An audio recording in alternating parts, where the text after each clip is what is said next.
uyu mugabo yaravuze ngo abantu bazakugiraho ikibazo kubera ibyo ukora, bashake kukugira inama y'uburyo wabikoramo neza. Gusa ujye umenya ko iyo umunsi urangiye utashye iwawe ugenda wenyine, nibaze uko ubuzima bugukomerana ugeze iwawe.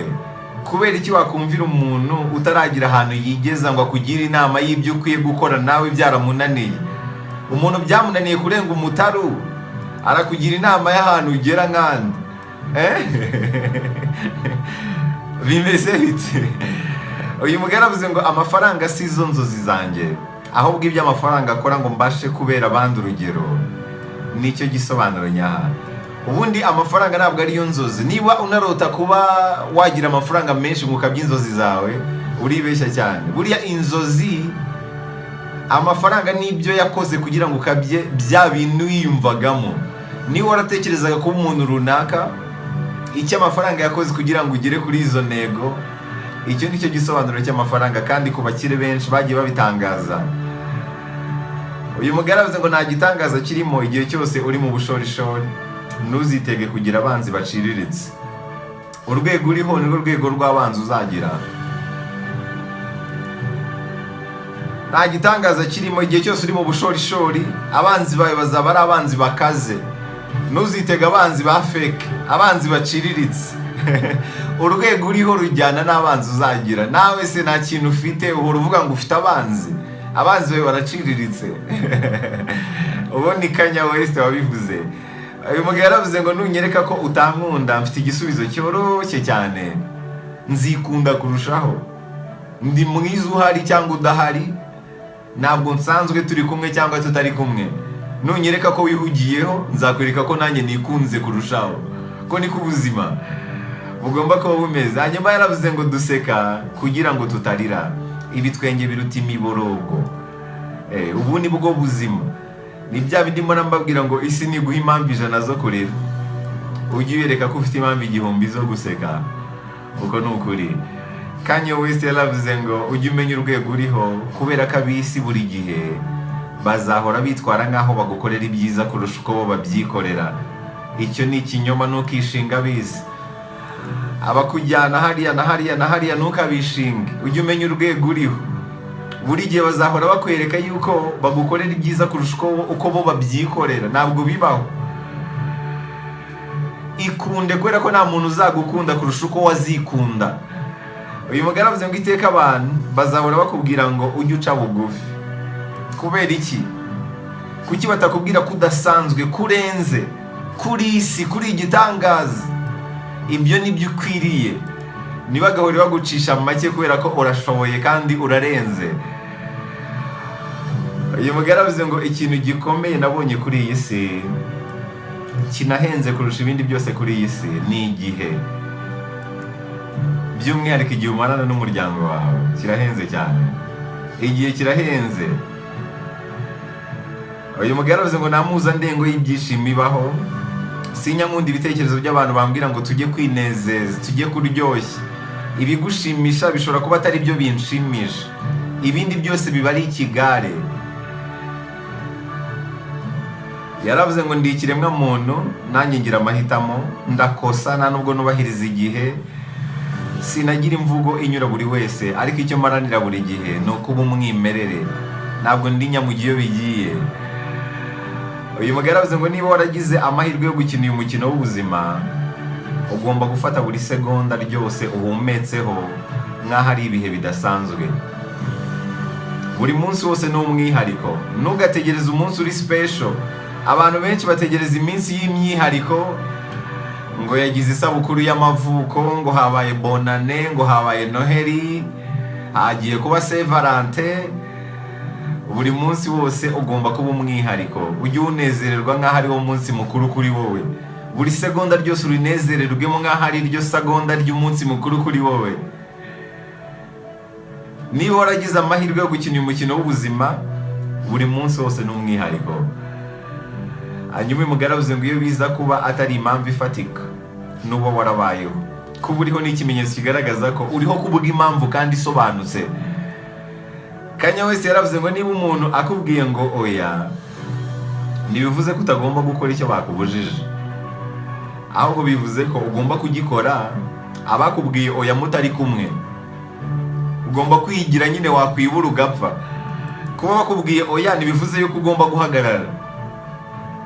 Rimwe na rimwe hari igihe biba ngombwa ko ukora ibyo ngibyo bakubujije, abo ngabo mutari kumwe, mu gihe uhamanya n'umutimanama wawe. Uyu mugabo yaravuze ngo ntugatume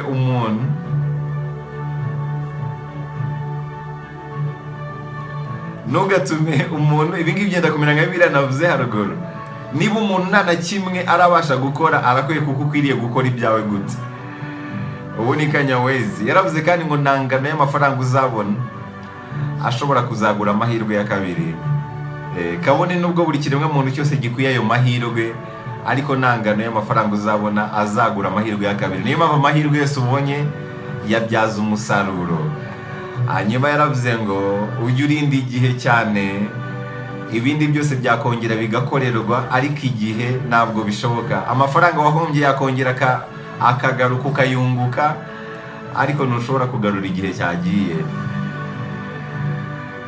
Iyo utagikoresheje neza kigukoresha ushaje. Uzasanga abasaza benshi bari gusiganwa n'igihe batakoresheje bakiri bato. Niyo mpamvu uzabona abasaza benshi aribo bakora imirimo ivunanye, nibo bararira ahantu runaka, kubera ko ntabwo bakoresheje igihe cyabo bakiri bato. Nutagikoresha ukiri muto uzasiganwa nacyo utagifite n'izo mbaraga zo kugikoresha. Iyo udakoresheje igihe neza kigukoresha ushaje. Uyu mugabo yaravuze ngo abanyabwenge buke ntabwo bajya batangira, abanyantege nke bo ntabwo bajya basoza ibyo batangiye, mu gihe abanyembaraga batajya bava ku bintu, ntabwo bajya babivamo. Hanyuma uyu mugabo yaravuze ngo ibikomere, inkovu zo ku mutima nubwo zaba izo ku mubiri, rimwe na rimwe zitwibutsa kure cyane twavuye ngo tube tugeze aho turi. Nuba waragize ibikomere runaka ariko hakaba hari intambwe wateye mu buzima bwawe, ujye ubyishimira, kubera ko ibyo bikomere bishobora kuba aribyo byaguhaye imbaraga zo kuba uri aho ngaho uri none aha ngaha. Nta muntu udakomereka. Ashobora kuba ari ibikomere by'ubuzima bubi, ibikomere by'urukundo n'ibindi bikomere bitandukanye.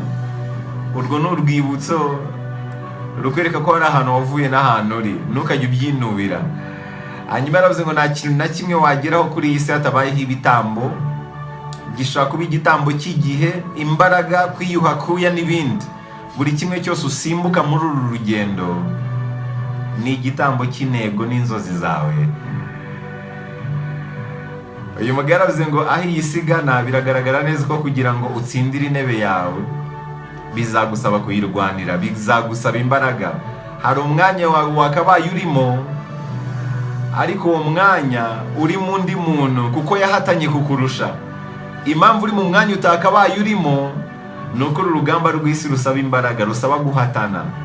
Wenda ushobora kuba warabaye umunyantege nke, hari ahantu wagakwiye kuba uri ubu ngubu utari, kubera yuko hari undi waharwaniye arahicara kandi ari wowe wagakwiye kuba uhari. Aho iyi si igana bigaragara neza ko kugira ngo utsindire intebe yawe bizagusaba kuyirwanira. Ntabwo ari bya bindi byizana bimeze nk'ibya kera, ubu ngubu bisaba guhatana mu nshera. Uyu mugabo yaravuze ngo nakwishimira kumva ukuri kurura, ukuri gusharira kurusha ikinyoma kiryohereye. Hanyuma yaravuze ngo kwihorera kwiza ni ukubaho neza. Kwihorera kwiza nababwiye ko ari ukubaho bitandukanye n'iki ibihe byakwifurije. Niba abanzi bawe barakwifurizaga gupfa ukaba ubayeho neza, nta mpamvu yo kubihoreraho. Uko kubaho neza kwawe ni ukwihorera kwiza kwabayeho. Hanyuma Kanyawezi yaravuze ngo kuva ku izima kubivamo kuri njyewe birakomeye kurusha kugerageza. Aya ni amwe mu magambo yavuzwe na Kanyawezi. Mu magambo yose yavuze iryo nasorezaho ni iri ngiri. Uyu mugabo yaravuze ngo nta kindi kintu mu buzima twasezeranyijwe uretse urupfu. Ibindi byose ihiringe uko ushaka, uzarusha undi kwihiringa azabigeraho, ariko ujye uzirikana ko nta kindi kintu mu buzima twasezeranyijwe uretse urupfu. Ibi ngibi bijye biguha guca bugufi. Wahemuka, wagira, wakwiba, warya neza, warya nabi, ibyo ngibyo wita byiza, wakora ibiki ujye uzirikana yuko nta kindi kintu mu buzima twasezeranyijwe uretse urupfu. N'ubundi bizarangira twese ari hariya nyine tugiye. Ibindi byose uzihiringa uko ushaka, uzarusha undi kwihiringa azabaho ubuzima bita ko ari bwo bushimishije kuri iyi si. Ubuzima bushimishije, ubwo wita kunezerewemo, ubwo wifuza muri make. Nubwo nunabugeraho nabwo uzasanga byose ni ubusa, umugani w'umwami Salomo. Icyo utifuza iyo ukivuyemo ukajya mu cyo wifuza, akenshi usanga n'ubundi byose ari bikwakundi. Uzarebe iyo wifuza gutunga miliyoni ho bwa mbere, miliyoni y'amafaranga y'u Rwanda, ukageraho ukayitunga, uhita usanga ari ubusa. Ukifuza ebyiri ukazitunga ugasanga nabyo ni ubusa. Ukifuza 3, ukifuza 10, ukifuza 20, nazo ukazigeraho, nta kintu cyatari gihinduka. Narakubwiye ngo umuntu abona isi ku myaka 50 uko yayibonaga agifite imyaka 20. Uretse gusa wenda kuba icyo ushaka kurya ukibona, imodoka ushaka kugendamo uyigendamo, imyenda ushaka